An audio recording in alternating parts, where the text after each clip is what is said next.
1,00,000 మంది శివభక్తులతో కలిసి మహారుద్రాక్ష పూజలో పాల్గొనండి. వెంటనే కాల్ చేసి మీ పేరును నమోదు చేసుకోండి.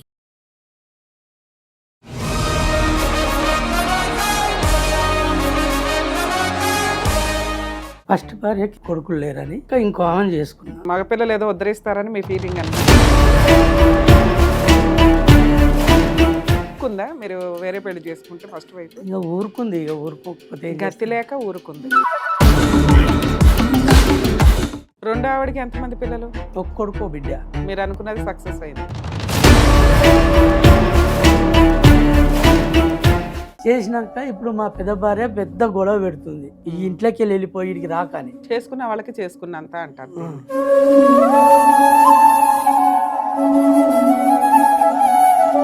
మీరు సెకండ్ వైఫ్ పిల్లలు అంట కదా, వాళ్ళ జీవిత కాలం సెకండ్ వైఫ్ పిల్లలు నరకం పడతారు, ఫస్ట్ వైఫ్ పిల్లలు నరకం పడతారు. మీ నాన్న ఏంటి ఇంకో పెళ్లి చేసుకున్నాడంట కదా, మీకు ఇంకో చెల్లి ఇంకో తమ్ముడు ఉన్నారంట కదా.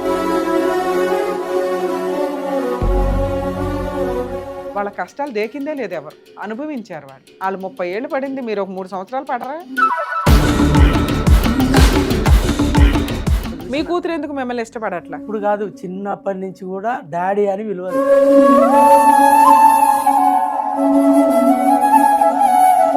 సెకండ్ మ్యారేజ్ మగపిల్లాడు కోసం చేసుకుంటే కానీ ప్రతి ఒక్కరికి ఒక టైం వస్తుంది చూసారా, వాళ్ళకి వచ్చేసిన టైం కుమ్మి పడేస్తున్నారు. ఇది ఓ అవతలకి కుక్క కంటే హీనంగా చూసి అవతలకి తరిమేస్తున్నారు. సో సెకండ్ మ్యారేజ్ చేసుకునేటప్పుడు 1కి 100 సార్లు ఆలోచించండి. సొంత తండ్రి అని కూడా వాళ్ళు చూడట్లేదు. సార్ నమస్తే అండి. నమస్తే మేడం. సార్ ఎక్కడి నుంచి ఏంటి ప్రాబ్లం? కూకట్పల్లికి వెళ్ళి వచ్చిన మేడం. సార్ ఫస్ట్ భార్యకి 2 బిడ్డల పెండ్లికి ఇట్లా అన్నీ చేసినాక ఇంకో ఆమెను చేసుకున్నా, కొడుకులు లేరని. చేసుకుంటే ఈమెకు 2 ఇండ్లు ఇచ్చిన, ఇప్పుడు మళ్ళీ చేసుకున్నాక ఒక ఇల్లు ఇచ్చిన. ఫస్ట్ వైఫ్ కి 2 పిల్లలు, పిల్లల పెళ్లిళ్ళు చేసినాక ఇంకొక ఆవిడ చేసుకున్నారా? ఆడపిల్లలు అని చిన్నప్పుడే, చిన్న పిల్లలు అప్పుడే చేసుకున్నా. ఈ 2 ఆవిడ కూడా చేసుకున్నా. కాన్ బంద్ అయింది ఆమెకు, ఇంకొక ఆమెను చేసుకున్నా. మగపిల్లలు ఏదో ఉద్ధరిస్తారని మీ ఫీలింగ్ అన్నమాట. చేసుకున్నా ఆ రోజుల్లో. ఆ రోజుల్లో అట్లా అయింది.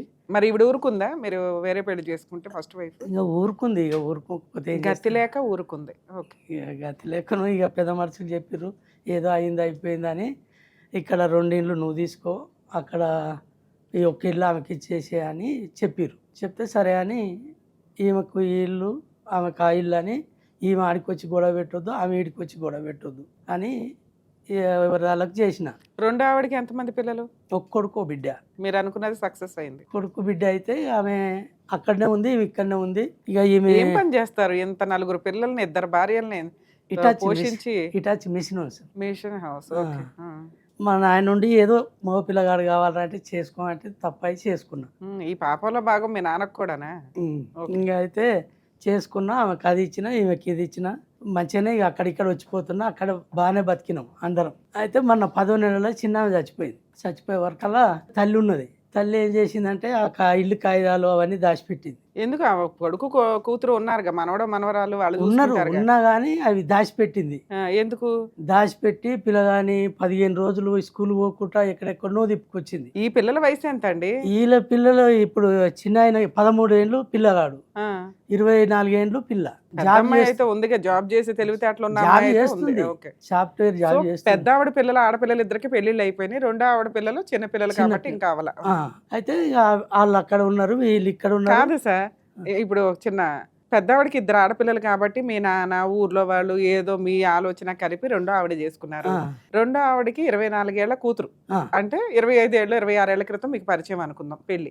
27 ఏళ్ళు ఫస్ట్ ఆడపిల్ల పుట్టింది, కొడుకు 13 ఏళ్ళు అంటున్నారు. అంటే 9 ఏళ్ల వరకు మీకు మళ్ళీ పిల్లలు లేరు. మరి మీరు అప్పుడు 3వ పెళ్లి చేసుకుందాం అని అనుకోలే? అరే ఇక్కడ ఆడపిల్ల పుట్టింది, మళ్ళీ ఇక్కడ ఆడపిల్లలు పుడతానే ఉంటారేమో, అరే నీ తలరాత అదే కదరా, ఎల్లు ఇంకో పెళ్లి చేసుకో అని అనలేదు ఎవరు? అనలేదు మేడం.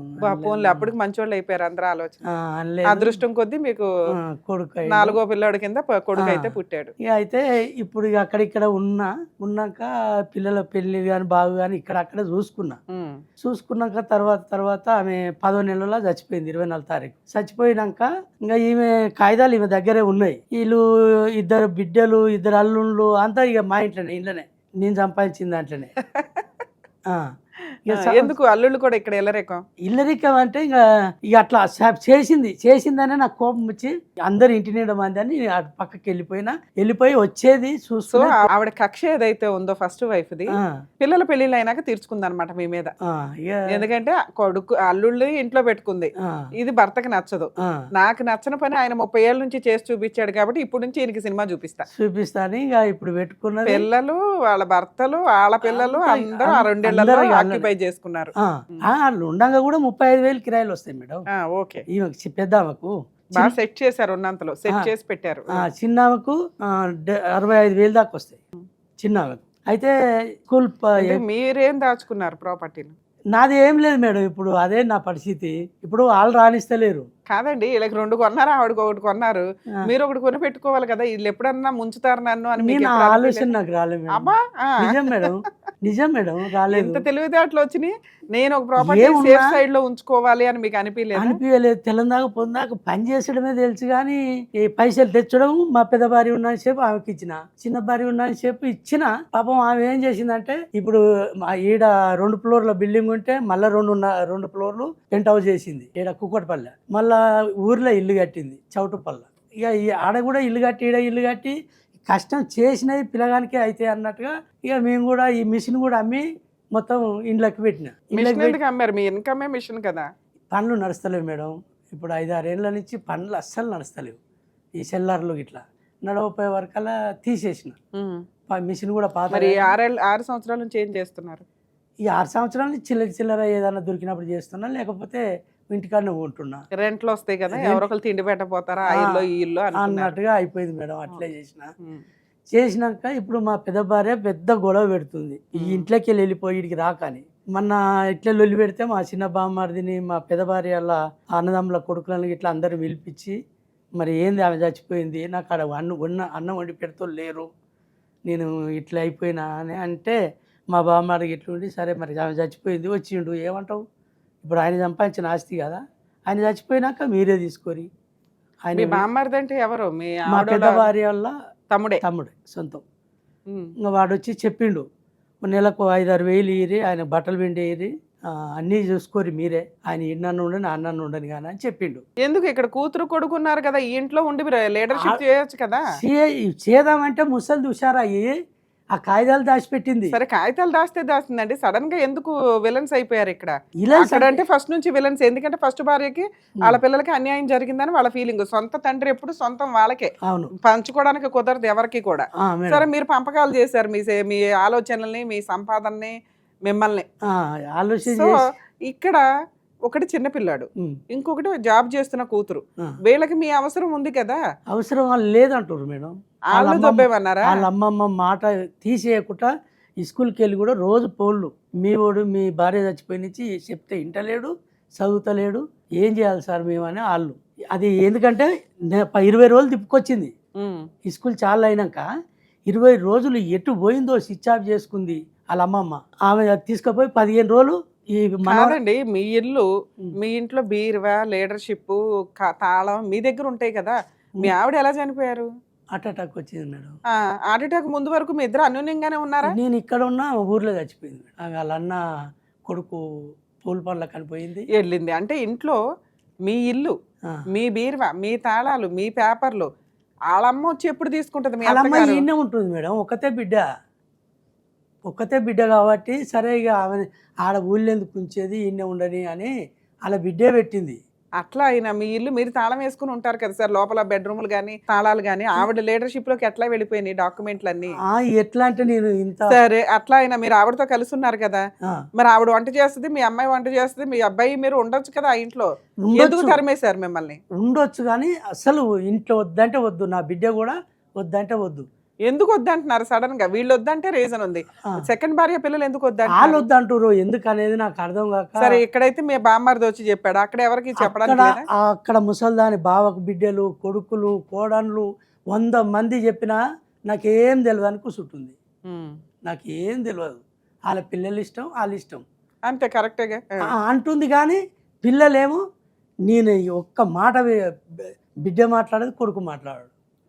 ఇప్పటి నుంచే ఈయన ఇట్లా మైండ్ మారిస్తే ఎట్లా? పిల్ల అయితే ఇక అయిపోయింది. పిల్లని ఇదివరకే ఎవరు బండి మీద ఎక్కించి అట్టెక్కించి పిల్ల ఖరాబ్ అయింది.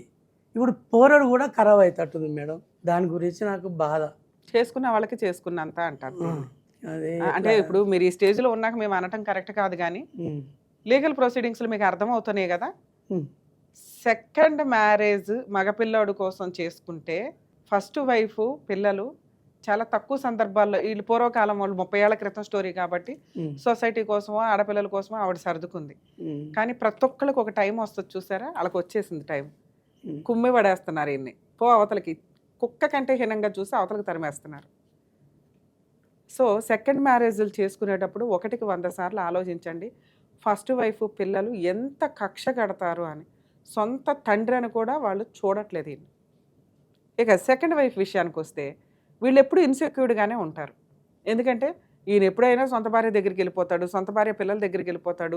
మేము డబ్బు ఎట్లా పోగు చేసుకోవాలి, ఆస్తులు ఎట్లా పోగు చేసుకోవాలి, ఇల్లు ఇంటికి సంబంధించి గోల్డ్ ఇవన్నీ ఎలా కొనిపెట్టుకోవాలి, పిల్లల్ని ఎట్లా బాగా చదివించుకోవాలి, ఇలాగే ఉంటుంది వీళ్ళ ఆశ. ఎందుకంటే వీళ్ళు టెంపరీ వ్యవహారాలాగా వీళ్ళు ఫీల్ అవుతూ ఉంటారు. ఇక్కడ ఎప్పుడైతే కూతురే చనిపోయిందో మళ్ళీ ఈ ఆస్తి తీసుకెళ్ళిపోయి ఫస్ట్ భార్య పిల్లలకు పెట్టేస్తారేమో అన్న ఉద్దేశంతో వాళ్ళమ్మ మనవడు మనవరాల కోసం సేఫ్ చేయడంలో తప్పే లేదు. వాళ్ళ పాత్రలో వీళ్ళు కరెక్టే, వీళ్ళు కరెక్టే. మీ పాత్రలో మీకు మంచి రిజల్ట్ అంటారు దీన్నే బహుమానం. ఒక మొక్క పాతితే, పిచ్చి మొక్క పాతితే ఏమొస్తుంది, ముళ్ళే వస్తాయి, దానివల్ల ఉపయోగమే లేదు. ఓ తులసి మొక్క, ఒక యూజ్ అయ్యే మొక్క పాతితే ఆ వచ్చే ఫ్రూట్స్ అందరికీ యూజ్ అవుతాయి. ప్రవర్తన కూడా అంతే. మీరు చుట్టూ ముళ్ళ కంచెలు పెట్టుకొని అబ్బా ఈ రోజున ఫ్రూట్స్ వస్తే ఏదో ఒక రోజు అంటే ఈరోజు పెంపకాలు ఎలా ఉన్నాయో చూసారా. కనీసం ఈ పిల్లలకు కూడా ఇన్సెక్యూరిటీయే. మీరు సెకండ్ వైఫ్ పిల్లలు అంట కదా, వాళ్ళ జీవితకాలం సెకండ్ వైఫ్ పిల్లలు నరకం పడతారు, ఫస్ట్ వైఫ్ పిల్లలు నరకం పడతారు. మీ నాన్న ఏంటి ఇంకో పెళ్లి చేసుకున్నాడంట కదా, మీకు ఇంకో చెల్లి ఇంకో తమ్ముడు ఉన్నారంట కదా, వీళ్ళు నరకమే. మరి మీరు నరకం పడకపోతే అట్లా? దాని రిజల్టే ఇది. మీకు కష్టం వచ్చేసరికి గబుక్కుని ఒక టీవీ షోనో రమ్య గారో బామ్మరిదో ఎవరినో ఎత్తుక్కొని వెళ్ళిపోతున్నారే, వాళ్ళ కష్టాలు దేకిందే లేదు, ఎవరు అనుభవించారు వాళ్ళు. ఇప్పుడు మీకు రిజల్ట్ కావాలి అర్జెంటుగా, ఎటువంటి కష్టాలు లేకుండా. వాళ్ళు 30 ఏళ్ళు పడింది, మీరు ఒక 3 సంవత్సరాలు పడరా. నెక్స్ట్ మీరు ఎక్కడా కూడా మీ గురించి మీరు సేఫ్టీ పెట్టుకోలేము. ఇప్పటిదాకా చేసింది రాంగ్ అయితే ఇంకో పెద్ద రాంగ్. మనకి నచ్చి మనం చేసుకున్న గొయ్య, మనం తీసుకున్న నుయ్య. అరే ఈ గొయ్యలోనో నుయ్యలోనో ఎప్పటికప్పుడు తోసేస్తారేమో, నా వరకు నేను నిచ్చినన్నా పెట్టుకుని రెడీగా ఉండాలి అన్న బేసిక్ సెన్స్ ప్రతి భర్తకి ఉండాలి.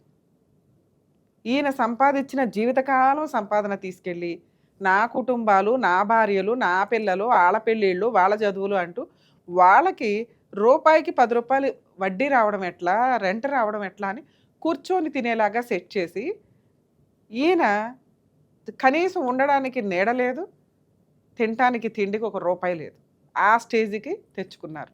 పోనీ ఈయన ఏమైనా దుబారా ఖర్చులు పెట్టాడంటే లేదు, రూపాయి పోగేసి వీళ్ళకి ఒక 2 ఇళ్ళు, ఈవిడికి ఒక ఇల్లు ఇచ్చి. బేసిక్ సెన్స్ ప్రతి వ్యక్తి కూడా, అది లేడీస్ అయినా జెంట్స్ అయినా, క్లైమాక్స్లో వాళ్ళ తిండి వాళ్ళు తినగలిగి ఒక పని వాళ్ళని పెట్టుకున్న వంటలు చేయించుకొని తినగలిగేలాగా. ఎందుకంటే ఈ రోజున ఫ్యామిలీ డిస్ప్యూట్స్ ఇక్కడ సెకండ్ మ్యారేజ్లో ఉన్నా లేకపోయినా ఒక స్టేజ్లో భార్యలు ఏం చేస్తున్నారంటే, ఒకప్పుడు 5 ఇయర్స్లోనే మ్యారిటల్ రిలేషన్స్ స్పాయిల్ అవుతాయి అని అనుకునేవాళ్ళం. ఈ రోజున 40 ఏళ్ళు 50 ఏళ్ళకు కూడా వాళ్ళు కోర్టులకు వస్తున్నారు. ఇప్పటిదాకా పడిన నరకం చాలండి, పిల్లలు సెట్ అయిపోయారు, ఇంకా నేను ఎంతో పడను అని వచ్చి డొమెస్టిక్ వైలెన్స్లో మెయింటెనెన్స్లో వసూలు చేస్తున్న వాళ్ళు ఉన్నారు. భరించటానికి లిమిట్ దాటిపోయినాక ఏ రిలేషన్ అన్నా కోర్టు దాకా వస్తుంది. కాబట్టి ఎవరి సేఫ్టీలో వాళ్ళు ఉండడం బెటర్. లేడీస్ని కాపాడడానికి ఎలాగో కొంతలో కొంత కోర్టులు అయితే ఉన్నాయి, మరి జెంట్స్ని కాపాడడానికి కనీసం బేసిక్ సెన్సు. మీకు అదే చెప్తూ ఉంటాను, ప్రాపర్టీలు తల్లిదండ్రులు ఎవరైనా కానీ మీ సేఫ్టీ 1/4 50% మీరు ఉంచుకొని మిగతాది పిల్లలకి పంచండి తప్ప ముందే పిల్లలను నమ్మి పంచొద్దు. అలాగే భర్తలు కూడా నా సొంత భార్య కదా అని ప్రాపర్టీలన్నీ కొని ఆళ్ళ పేర్ల మీదే పెడితే ఏ రోజు రిలేషన్స్ ఎవరి ద్వారా నాశనం అవుతాయో తెలియదు. ఆ సందర్భం వచ్చినప్పుడు ఇగో ఇట్లా రోడ్ల మీద కూర్చోవాల్సిన పరిస్థితి. ఈయన 10 మందికి చెప్పాల్సిన పొజిషన్లో బామ్మర్దినో ఇంకొకళ్ళో తెచ్చుకొని మాట్లాడుకుంటున్నాడు, అయినా వర్కౌట్ అవ్వట్లేదు. మరి ఇలాంటి పరిస్థితులు వచ్చినప్పుడు వీళ్ళని కాపాడడానికి చట్టం లేదా? మ్యాక్సిమం జెంట్స్కి సంబంధించి చాలా తక్కువ యాక్ట్ చట్టాలే ఉన్నాయి. ఉన్నంతలో మరీ 2-3 సంవత్సరాలు 5 ఏళ్ల పెళ్ళిళ్ళ గురించి జెంట్స్కి పెద్దగా బెనిఫిట్స్ లేకపోయినప్పటికీ ఇలా బాధ్యతలు నిర్వహించిన భర్తకి, తండ్రికి, మగాళ్ళకి చట్ట ప్రకారం పూర్తి హక్కులు ఉంటాయి. 1 తెలియక లీగల్గా వెళ్ళరు, 2 పరువు కోసం లేదా నా పిల్లలు నా భార్యే కదా అని వెళ్ళరు. వెళ్ళాల్సిన పరిస్థితి వస్తే కోర్టులు, ల్యాండ్ ఆర్డర్ మిమ్మల్ని కూడా కాపాడటానికి రెడీగా ఉన్నాయి. సరే ఇప్పుడు ఇక్కడ ఏమి ఎక్స్పెక్ట్ చేసి వచ్చారు? లీగాలిటీ చెప్తాను, ఓకే.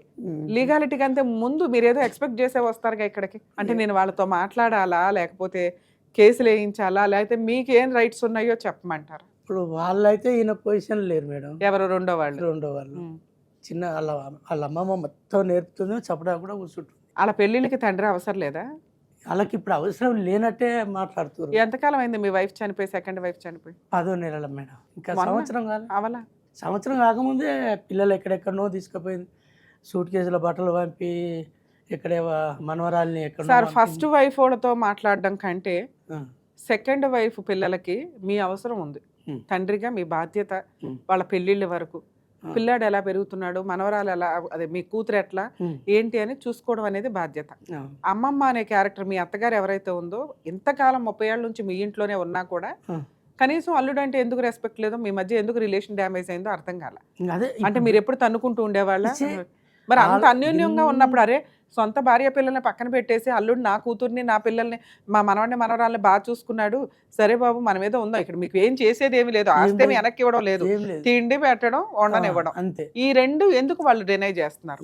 ఆమె చచ్చిపోయిన నుంచే మేడం, అది వరకు ఒక్క మాట ఆమె నల్లే, ఒక మాట నన్నలే, కన్న తల్లి.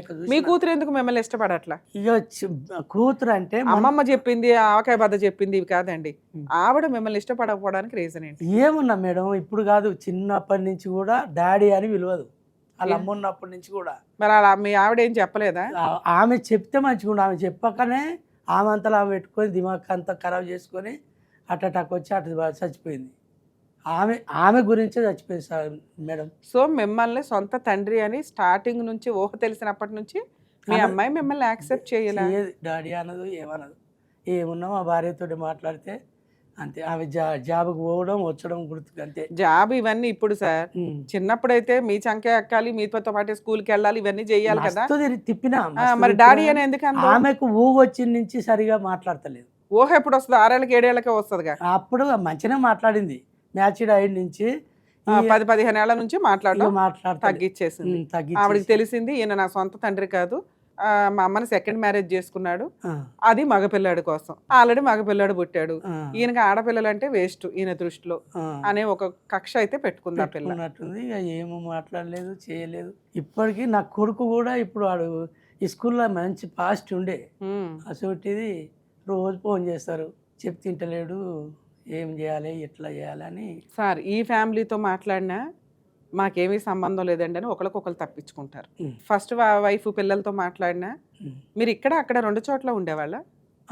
అక్కడిక్కడ 2. ఎట్లా అంటే మీ షిఫ్టింగ్ ఏంటి? షిఫ్టింగ్ అని ఏం లేదు మేడం. ఒకవేళ పని లేనప్పుడు పోయేది, పిల్లలతో ఆడుకునేది, సాయంత్రం మళ్ళీ అడిగే వెళ్ళి. ఎక్కడికి వెళ్తారు? చిన్న భార్య. సో మీరు ఉండేది చిన్న భార్య ఇంట్లోనే, పెద్ద భార్య దగ్గరికి వెళ్ళి చూసి పిల్లలతో ఆడుకొని కనిపించి నేను బతికే ఉన్నానని చెప్పి వస్తుంటారు. అంతే అంతే. అప్పుడు వాళ్ళని ఏ మొఖం పెట్టుకుని అడుగుతాం మనం? ఆమె ఇప్పటి నుంచి కాదు మేడం, ఎప్పటి నుంచో. ఇక ఆమె 30 ఏళ్ల నుంచి నేను చెప్తున్నాను కదా, మీరు ఎప్పుడైతే ఈవిడ తగులుకున్నారో అప్పటి నుంచి వాళ్ళు అసహించుకుంటున్నారు, ఉన్నంతలో పీక్కొని ఆస్తులు అయితే తీసుకున్నారు. ఆమె ఫస్ట్ నుంచి అయినా ఆరోగ్యం మంచి లేదని అదని ఇదని, ఇక ఆమె అంతే దూరం ఉన్నది, నేను అందుకని చేసుకున్నాను. మీరు 2 వైపులో డోర్లు వేసి మాట్లాడుతున్నారు. వీళ్ళ దగ్గరికి వెళ్ళాలన్నా స్టార్టింగ్ నుంచి మీరు వీళ్ళతో కాపురమే చేయలే, జస్ట్ వెళ్ళి పలకరించి చుట్టం చూపు చూసి వస్తున్నారు, బాధ్యతలు నిర్వహించారు. పెళ్లిళ్ళు అయ్యేదాకా ఉన్నాం మేడం. పిల్లల పెళ్లిళ్ళు అయ్యి ఎంతకాలం అయింది? పెద్ద బిడ్డకు 2 కొడుకులు, ఒక బిడ్డ. 10 సంవత్సరాలు 10 చదువుతుండు మనవాడు. మరి నేను అంటున్నది అదే కదా సార్, పిల్లాడు 10 చదువుతున్నాడు అంటే ఆల్రెడీ 16 ఏళ్ళు 17 ఏళ్ల నుంచి మీరు ఇక్కడే ఉంటున్నారు అని. రెండో ఆవిడ దగ్గర ఉంటున్నారు, అక్కడికి వెళ్ళి అన్ని చూసుకొని వస్తున్నారు. అంతే. ఇక్కడ చూసుకుంటున్నా, హాస్పిటల్ ఎక్కడైనా కావాలంటే అట్లా. సార్, చుట్టపు చూపులు వేరు, పూర్తిగా నాన్న రాత్రిపూటలు ఇంట్లో ఉంటే అమ్మ వంట చేసి పెట్టడం వేరు. అదే అక్కడ జరగట్లా. అప్పటి నుంచి అయినా పెట్టలేదు మేడం. అది ఫస్ట్ నుంచి అక్కడ ఏం జరగట్లా ఆ వ్యవహారం అనేది. జస్ట్ వెళ్తున్నారు, మీ బాధ్యతలు మీరు నిర్వహించి యువతలకు వస్తున్నారు. మీరు పూర్తిగా ఉంటున్నది ఇక్కడే, ఈ భార్య దగ్గరే. ఇక్కడ ఏంటంటే కూతుర్లు మిమ్మల్ని అసహించుకుంటుంది. అయినా నీ కుటుంబం నువ్వు ఇక్కడ అనుకుని మగపిల్లడి కోసం సర్దుకున్నావు. ఇప్పుడు 65,000 కిరాయిలు వస్తాయి. కిరాయిలు కూడా మా బిడ్డ. మీరే 3 ప్రాపర్టీలు కొన్నారు అనడానికి ఏంటి ఎవిడెన్స్? కాగితాలు ఉన్నాయి కదా మేడం, పేపర్లు. మీరు మీ వైఫ్ పేరు మీద ప్రాపర్టీ కొన్నారు, ఎవరు ఎవరి పేరు? నా పేరు మీద కొన్నా. ఆహా, మీ పేరు మీద కొని నా పేరు మీదనే కొన్నా అన్ని. ఇప్పుడు ప్రాపర్టీలు మీ పేరు మీదే మా ఉన్నాయా? పేరు మీదనే ఉన్నాయి కానీ కాకపోతే ఈమె ఆ ఇంటికి రావద్దు ఆ ఇంటికి రావద్దు అని రాసి ఇచ్చిన ఆ ఇంట్లో ఉన్నాయి. వీళ్ళకి లెటర్స్ రాసి ఇచ్చి ఎంతకాలం అయింది ఒక 20 సంవత్సరాలు అవుతుండొచ్చు. సార్? మీరు లెటర్స్ రాసి ఇచ్చింది ఈ భార్య ఆ ఇంటి మీదకి వెళ్ళి గొడవలు పడొద్దు, ఆ, ఆస్తిలో వాటాలు అడగొద్దు. ఆ, ఆ భార్య వచ్చి ఈ ఆస్తుల మీద గొడవలు పడొద్దు, ఆ, వాటాలు అడగొద్దు. ఆ. ఎవరి వాళ్ళకి నేను ఇచ్చినట్టు మీ పొజిషన్స్ లో మీరు ఉండండి అని, అంతే కదా? అంతే రాసి. భర్త సంపాదించిన ఆస్తులు భార్యల పేరు మీద రిజిస్ట్రేషన్ చేసిన, ఆయన కొని ఆయన తదనంతరం రిజిస్ట్రేషన్ చేసిన, ఆయన కొని ఆయన పేరు మీద ఉన్న పొజిషన్స్ వాళ్ళకి ఇచ్చిన, చట్ట ప్రకారం ఆ ఆస్తుల్ని వెనక్కి తీసుకునే రైట్స్ భర్తకి ఉంటాయి. వాళ్ళు ఓన్లీ అందులో ఉండగలరు తప్ప. అలాగే దాని మీద వస్తున్న ఇన్కమ్ని మోర్ దాన్ 60% అడిగే రైట్స్ మీకున్నాయి. అర్థమవుతుందా? మేడం. మీరు కోర్టుకు వెళ్తే కాలు మీద కాలేసుకుని కూర్చొని ఈ రెండు ఫ్యామిలీస్ని, ఉమ్, రెండు ఫ్యామిలీస్ వారసులు, ఉమ్, ఇక్కడ కూతురు పెద్ద కూతురు, ఇక్కడ వచ్చి భార్య ప్లస్ ఇద్దరు కూతుర్లు ప్లస్ అల్లుళ్ళు, ఆ, ఎవరైతే మీకు సినిమా చూపిస్తున్నారో ఉమ్, వాళ్ళకి మీరు బేసిక్గా కోర్టు ద్వారా మీకున్న హక్కులు తెలియజేయగలుగుతారు. అర్థమవుతుందా? ఉమ్. మీరు ఎప్పటి నుంచి సఫర్ అవుతున్నారు ఇట్లా? 10 months నుంచా? ఎప్పుడు నేను మిమ్మల్ని బయట తరిమేశారు రెండు ఫ్యామిలీస్? ఇప్పుడు మా భార్య చచ్చిపోయిన నెల రోజుల నుంచి ఇక బయటే ఉంటున్నారు. 9 నెలల నుంచి ఎలా గడుస్తుంది మీకు ఇల్లు? ఇక అట్లా అందరితో మాట్లాడిపించి ఏదో ఇప్పుడు మా పెద్ద భార్య తానే వాళ్ళు మా బామ్మడి చెప్పుట్లా ఆ, ఇంత అన్నం పెడుతుంది నేనే పెట్టుకొని తింటున్నా బయటికి వెళ్ళిపోతున్నా. ఉండనిస్తున్నారు, తిండి అయితే పెడుతున్నారు. తిండి పెడుతురు. మరి ఇప్పుడు మేము మాట్లాడితే ఆ ఉన్నది పోతుందిగా. ఇక మరి అదే మేడం నేనైతే ఇప్పుడు ఆడ మామూలుగా తింటున్నా ఆడనే వంతున్నా ఆడికైతే మొత్తమే రాణిస్తలేరు. అసలు ఇంట్లోకి రానివ్వకపోతే ఉమ్, మిమ్మల్ని ఉమ్, మీ బామ్మర్ది మాట్లాడిన తర్వాత కూడా మేము వచ్చి మాట్లాడడము, ఉమ్, మేము పిలిపించి మాట్లాడడము ఉమ్, ఏమీ జరగల. ఉమ్, ఫోన్లో అన్నా మాట్లాడడానికి అవకాశం ఉండేది. ఆవిడ లోపలికి ఎలవ చేయకపోతే ఉమ్, 100% మీ కేసులు, అన్ని కేసులు మేము హెల్ప్ చేయలేమండి. కొన్ని సెన్సిటివ్ కేసెస్ ఉంటాయి. ఈయన సెన్సిటివ్ కేసులోకి వస్తారు. ఎందుకంటే ఈయన కుటుంబాలని రోడ్ల మీద పడేలా చక్కగా సేఫ్ సైడ్లో ఉంచారు, అన్ని బాధ్యతలు క్లియర్ చేశారు. ఈ రోజున కంఫర్ట్ జోన్లో ఉండి ఒక తండ్రిని, ఒక భర్తని రోడ్డు మీద పడేస్తే సొసైటీ ఊరుకోదు, లా అండ్ ఆర్డర్ ఊరుకోదు. సార్ మీరు అసలు టెన్షన్ పడాల్సిన పని లేదు సార్. మీ వెనకాల సుమన్ టీవీ ఉంటుంది, టెన్షన్ పడకండి ఫస్ట్. ఎందుకంటే ఇది ప్యూర్ హానెస్టీ కేసు, మంచి కేసు. మీరు చేసిన మిస్టేక్కి నేను ఇంత గడ్డి పెట్టాను కానీ మీకు జరిగిన అన్యాయాన్ని ఊరుకోంగా మీకు ఇప్పుడు జరుగుతున్నది అన్యాయం కిందే లెక్క. ఇన్ కేస్ మీ వైఫ్ మిమ్మల్ని లోపలికి రానివ్వకపోతే ఈ రోజే నేను ఫోన్ మాట్లాడేదాన్ని. ఇప్పుడు మీరు క్లైమాక్స్లో చెప్పారు మేడం రానిస్తుంది. ఉమ్. ఇప్పుడు మీరు చేయాల్సిన పని ఏంటి? కంఫర్ట్ జోన్లో ఉండండి. మీకు ఏ రోజన్నా నిజంగా తరిమేసి ఆన్లోనే ఉంటుంది సార్. మీరు స్పెషల్గా ఫీడ్ చేసుకొని ఉంచుతారు. మీకు కష్టం అనిపించిన రోజున ప్రోగ్రామ్ నడుస్తూనే ఉంటాయి. మా వంతు ప్రయత్నం హెల్ప్ మీకు చేయగలుగుతాం. కానీ ఇక్కడ మీకుతో మాట్లాడుతుంది నేను లీగాలిటీ గురించి. మీరు లీగల్గా ఈ రేంజ్లో ఉన్నారు, మీరు ఆలోచన మాత్రం అక్కడెక్కడో ఉంది. మీ హక్కులు మీకు తెలియాలిగా. ఈ 3 ప్రాపర్టీస్ మీద వస్తున్న ఇన్కమ్ కనీసం 50% అడిగే రైట్స్ మీకున్నాయి. నా ప్రాపర్టీలు నాకు వెనక్కి ఇచ్చేయమనండి, నాకు తిండి పెట్టినప్పుడు వీళ్ళంతా ఎందుకు? నా ఆరోగ్యం డ్యామేజ్ అవుతుంది, మెడికల్గా నాకు ఖర్చులు ఉన్నాయి. అర్థమవుతుందా? నా 3 ఇళ్లలో ఒక ఇల్లు నాకు ఇచ్చేసి మిగతా 2 ఇళ్లలో 50% ఇన్కమ్ నాకు ఇవ్వమనండి. ఎందుకంటే పిల్లల బాధ్యతలు అయిపోయినాయి. ఒక ఫ్యామిలీలో, ఇంకో ఫ్యామిలీలో పిల్లల బాధ్యత రెడీగా ఉన్నాను నేను నిర్వహించడానికి అడిగితే వాళ్ళు వద్దన్నప్పుడు నేనేం చేయలేను. ఓకే, మీరు ఏ లాయర్ని పెట్టుకున్నా 100% 6 months నుంచి 1 year లోపే మీకు ఇంటీరియర్ మెయింటెనెన్స్ స్టార్ట్ అయిపోతుంది. మీ ప్రాపర్టీలు మీ చేతికి రావడానికి ఒక పొజిషన్ కొంచెం పోరాడాలి అంతే. ఒక ప్రాపర్టీ, ఇక్కడ 2 ప్రాపర్టీలు ఉన్న కేసులో ఒక ప్రాపర్టీ మీకు హ్యాండ్ ఓవర్ చేయిస్తారు మీ లాయర్. ఓకే, దీనికి మీరు చేయాల్సిన పని ఒక అడ్వకేట్ని పెట్టుకుని ఫస్ట్ 3కి నోటీసులు పంపించండి. ఫస్ట్ భార్య పిల్లలకి, రెండో భార్య పిల్లకి, అత్తగారికి. ఓకే, నోటీస్ పంపించడం కుదరలే. హ్యూమన్ రైట్స్ కమిషన్ అని ఉంటుంది మనకి నాంపల్లిలో. హ్యూమన్ రైట్స్, మానవ హక్కుల కమిషన్. ఇవి చాలామంది కన్ఫ్యూజ్ అవుతున్నారండి. ఎన్జిఓలను చూసి హ్యూమన్ రైట్స్ కమిషన్లు అనుకోవద్దు. Human rights association, human rights ఇవన్నీ ఎన్జిఓల కింద. అంటే మహిళా సంఘాలు, చైల్డ్ సంఘాలు ఎట్లాగో వీళ్ళు కూడా ఒక ఎన్జిఓల కింద లెక్క. ఇవి కోర్టులు కాదు. హ్యూమన్ రైట్స్ కమిషన్ అనేది కోర్టు. కోర్టులకు వెళ్ళి ఫీజులు, అడ్వకేట్లని పెట్టుకోలేక సంవత్సరాల తరబడి కోర్టులు వేస్ట్ అవుతున్నాయి అనుకుంటే, ఫీజులు పెట్టుకోలేమండి, నాకు టైం వేస్ట్ అవుతుంది, ఈరోజు నాకు తిండి కావాలి అంటే హ్యూమన్ రైట్స్ కమిషన్కి వెళ్ళి వీళ్ళందరి మీద కంప్లైంట్ ఇచ్చి మీ ఆస్తిని మీరు వెనక్కి అడిగే హక్కు మీకుంది. మేడం. ఒకటి అంటే అడ్వకేట్ని ఇప్పుడు పెట్టుకోలేకపోతే. 2 హైకోర్టులో లీగల్ సెల్ అథారిటీ ఉంటుందండి. మీరు ఏ జ్యూరిస్డిక్షన్ ఏంటనే కన్ఫ్యూజ్ అవ్వకుండా మీరు అక్కడికి వెళ్ళి కూడా వీళ్ళ మీద కంప్లైంట్ ఇవ్వచ్చు. నాది నాకు ఇప్పించండి, నా ఆస్తి ఒక ఇల్లు ఇప్పించండి ఉండడానికి, తిండి పెట్టమనండి, మంత్లీ మెయింటెనెన్స్ ఇమ్మనండి, వస్తున్న రెంట్లు ఇంత, ఈ రెంటల్లో నాకు ఇది కూతుర్లు ఎవరు అల్లుళ్ళు ఎవరు ఆ ఇంట్లో ఉండడానికి, నా భార్య ఉండొచ్చు, కూతుర్లకు పెళ్లిళ్ళు చేసేసాను, వాళ్ళు ఎందుకు ఉంటున్నారు అర్థమవుతుంది, వాళ్ళు ఖాళీ చేస్తే నాకు ఇంకా రెంట్ వస్తుంది, అసలు నాకు ఇల్లు ఇప్పించే ముందు నాకు ఈ రెంటల్లో 50% ఇప్పించండి, వీళ్ళిద్దరు బాధ్యతలా నేను చూసుకుంటాను. అర్థమవుతుంది. ఒకవేళ ఇవి ఇవ్వడానికి టైం పడితే మీ ఇద్దరి కూతుర్ల మీద, ఇక్కడ ఒక కూతురు, ముగ్గురు కూతుర్ల మీద మెయింటెనెన్స్ కేసు వేసే రైట్స్ మీకున్నాయి ఈ ఆస్తి మీ చేతికి వచ్చే లోపు. అర్థమవుతుందా?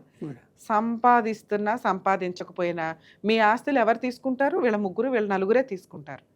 పిల్లాడు మైనర్, వాడు ఇన్కమ్ లేదు కాబట్టి వీళ్ళ ముగ్గురు మీద మెయింటెనెన్స్ కేసులు వేసే రైట్స్ మీకున్న యాజ్ ఏ తండ్రిగా. ఓకే. 3వ ఆప్షను మీ రిజిస్ట్రేషన్ ఆఫీస్ ఉంటుంది కదా, మీ ఈ 3 ప్రాపర్టీలు ఏదో ఒక ప్రాపర్టీ రిజిస్ట్రేషన్ ఆఫీసు. రిజిస్ట్రేషన్ కాలేదు మేడం, అవి పట్టాలు నోటరీ డాక్యుమెంట్స్ అయినా కూడా మీ పేరు మీదే ఉన్నాయి, ప్రాబ్లం లేదు సార్. సో ఇక్కడికి వెళ్ళి, సో ఓకే రిజిస్ట్రేషన్ కాదు కాబట్టి ఆయన దగ్గరికి వెళ్ళడానికి కుదరదు. 1 పోలీస్ స్టేషన్కి వెళ్ళి కంప్లైంట్ ఇవ్వచ్చు, 2 హ్యూమన్ రైట్స్ కమిషన్కి వెళ్ళొచ్చు, 3 హైకోర్టులో లీగల్ సెల్ అథారిటీకి వెళ్ళొచ్చు, 4 ఇవన్నీ నేను తిరగలేను మేడం, ఓ చిన్న లాయర్ని పెట్టుకొని నేను ఫైట్ చేసుకోగలను అంటే మీ ప్రాపర్టీ మీకు క్యాన్సిలేషన్ చేసి అదే మిమ్మల్ని పొజిషన్ ఇవ్వమని చెప్పి మెయిన్ వైల్ మెయింటెనెన్స్ ఇవ్వమని మెయింటెనెన్స్ కేసు వేసుకోవచ్చు. మా వంతు ప్రయత్నంగా ఇప్పుడైతే ఇంట్లో ఉన్నారు కాబట్టి రోడ్డు మీదకి వెళ్ళొద్దు, కనీసం ఈ లోపు బ్యాక్గ్రౌండ్ వర్క్ స్టార్ట్ చేయండి. నాకు ఇన్ని రైట్స్ పెట్టుకొని నేను ఎందుకు అందరి ముందు దేబ్రే అనాలా? అర్థమవుతుందా? మీకు ఇప్పుడు రమ్య గారు చెప్తున్నారు ఒక ప్రాపర్టీ వస్తుంది, 50% వస్తున్న రెంట్లో మీకు ఇన్కమ్ వస్తుంది. ఇది తేలే లోపు వీళ్ళ ముగ్గురికి బుద్ధి చెప్పాలి కాబట్టి, ఎందుకంటే ఎన్నో ఇయర్స్ నుంచి మీ ఇద్దరు పిల్లలు భర్తలు అందరూ రెంట్ లేకుండా ఉంటున్నారు. ఇక్కడ ఒక పిల్ల సంపాదిస్తుంది, నాన్న అనే వాల్యూ లేకుండా, పుట్టింది ఆయనకే, ఆస్తి తీసుకున్నది ఆయనదే, రెస్పెక్ట్ లేకపోవడం వల్ల చెప్తున్నాను నేను. ఇక్కడ 65-70,000 వస్తున్నాయి, 2 పిల్లల్ని పాడు చేస్తుంది అత్తగారు. సో వీళ్ళకి కాస్త బుద్ధి రావాలి కాబట్టి వీళ్ళని కూడా అయ్యో వీళ్ళకి ఏం తెలియదు, వీళ్ళు చిన్నపిల్లలు అని అనుకోకుండా వీళ్ళని కూడా లైన్లో పెట్టండి. ఎందుకంటే మీ ఆస్తి ఇక్కడ వస్తున్న దానికంటే ఇక్కడ ఎక్కువ వస్తుంది. 100% మీరు ఒక లాయర్ని పెట్టుకుంటే ఇప్పుడు నేను చెప్పినవన్నీ మీకు జరుగుతాయి. లాయర్ని పెట్టుకుంటారా, ఈ 3 చోట్ల ట్రై చేస్తారా, మీ ఇష్టం మేడం. లాయర్ తెలియదు మేడం. సరే మేము ఎవరినైనా రిఫర్ చేస్తాం సార్. ముందు ఈ 3 ఎక్కడో ఒకటి ట్రై చేయండి మీరు విడిగా. మరి ఎందుకు అక్కడ దాకా వెళ్ళి ఇప్పుడు టీవీ షో అనగానే వాళ్ళు పరువు లాగా ఫీల్ అవుతారు. అదే ఇట్లాంటి చోటకి అనుకోండి, నాకేదో ఇట్లా తిండి పడేస్తున్నారండి ఒక కుక్కగా పడేసినట్టు, నాకంటూ ఆరోగ్యం పట్టించుకునే వాళ్ళు ఎవరు లేరు, ఏమన్నా ఒక పని అమ్మాయిని పెట్టుకున్నా పని అబ్బాయిని పెట్టుకున్నా హాస్పిటల్కి వెళ్ళాలన్నా నా దగ్గర ₹1 లేని పరిస్థితి, ఈ డిప్రెషన్లో అసలు ఏ పని చేయలేకపోతున్నా, నాకు ఇట్లా నాకు ఇప్పించండి, జస్ట్ ఒక 10 లైన్లు లెటర్. ఈ 3 చోట్ల ఈ 2 చోట్ల ఎక్కడ పెట్టుకున్నా మీకు వర్కౌట్ అవుతుంది. అవ్వలేదు అంటే మా వాళ్ళకి చెప్పండి, అడ్వకేట్ని రిఫర్ చేస్తాను నేను. అవ్వలేదు మేడం, మీరు అసలు ట్రై కూడా చేయలేదు కదా సార్, ప్లీజ్. నాకు తెలియదు. అరే ఇంత బిజినెస్ చేశారు, ఇన్ని ఆస్తులు కొన్నారు, ఇదే మాకు బాధ వేస్తుంది. ఎందుకంటే మీరు అందరూ ఏమనుకుంటారంటే ఈజీ ప్రాసెస్లో అయిపోవాలి. ఈ రోజున నేను మీ వైఫ్కి ఫోన్ చేసినా ఇంట్లోకి రానివ్వగలం, తిండి పెట్టించగలం. నేను ఇక్కడ అడుగుతున్నది ఏంటి, మీ ఆస్తి మీకు వెనక్కి ఇప్పించడం, మీకు మంత్లీ ఇన్కమ్లో నుంచి మీ షేర్ మీకు ఇప్పించడం. ఇది ఓన్లీ కోర్టు ద్వారానే అవ్వాలి. మీరు బేసిక్ నామినల్ ఎక్స్పెన్సెస్ అన్నా పెట్టుకోవాలి. మేము రిఫర్ చేసే జూనియర్ లాయర్లకి ఏదో ఒకటి అయితే ఇవ్వాలి కదా సార్. నేనంటే టీవీ షో ద్వారా సోషల్ సర్వీస్, బయట మేము సోషల్ సర్వీస్ చెయ్యం మేడం. చూపిస్తే నేను పెట్టుకుంటా. ఒక్క నిమిషం. అలా వాళ్ళకి పెట్టే ముందు కనీసం ఈ 2 ఏదో ఒక చోటకి వెళ్ళండి అంటున్నా. హ్యూమన్ రైట్స్ కమిషన్కి కానీ హైకోర్టుకి కానీ ఈజీగా అయిపోతున్నప్పుడు ఎందుకు? అవ్వలేదు మీరు ఫోన్ చేయండి, మేము నెంబర్ రిఫర్ చేస్తాం. నామినల్ ఫీజు తీసుకోమని చెప్తాము, తక్కువ ఫీజులో, కోర్టు ఖర్చులు వాళ్ళ పెట్రోల్ అవి అయితే చూసుకుంటారు కాబట్టి మేము ఏం చేయాలో కూడా చెప్తాం కాబట్టి ఖచ్చితంగా అవి ఫాలో అయ్యి చేస్తారు. మీ జ్యూరిస్డిక్షన్ ఎక్కడ సార్? కూకట్పల్లి కోర్టు. అలాగే నేను రిఫర్ చేయిస్తాను సార్. జాగ్రత్త, మీరు ధైర్యంగా ఉండండి. Thank you sir.